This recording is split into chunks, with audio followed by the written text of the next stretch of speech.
situation de crise, je sais garder mon sang-froid et je suis la personne la mieux placée pour agir. Et ça, les gens le savaient. Il n'y a que moi qui étais dans le délit. Tout le monde le voyait, tout le monde me sollicitait dans ce sens-là. J'ai envie de citer l'anecdote à l'école. Une des anecdotes que j'ai citées lors de la découverte de mon excellence, c'est la fois où on est venu me voir, parce que comme je vous disais, j'étais officieusement l'infirmière de l'école, savoir que je ne suis pas du tout formée pour, mais c'est vrai que toutes ces années de pratique en gestion de crise ont fait que j'ai développé pas mal de process qui me permettent en fait de soigner.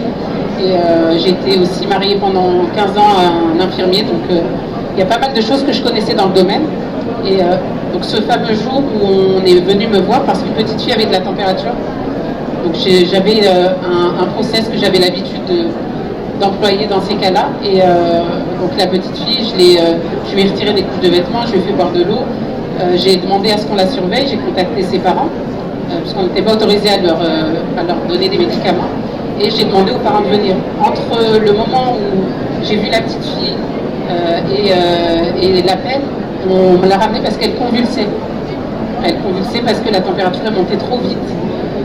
J'avais jamais vu personne convulser. C'était la première fois. J'avais juste entendu dire que lorsqu'une personne convulse, il faut la mettre en position latérale, la stimuler, ne surtout pas mettre les doigts dans la bouche pour ne pas se faire mordre. Donc j'ai tout ça en fait qui est revenu très rapidement, et c'est là où la mémoire procédurale entre en action, c'est que j'ai des petites fiches en fait dans une base de données dans mon cerveau qui me permettent en fait au moment approprié de sortir la bonne fiche et de l'utiliser avec du sang-froid alors que tout le monde est paralysé par la peur.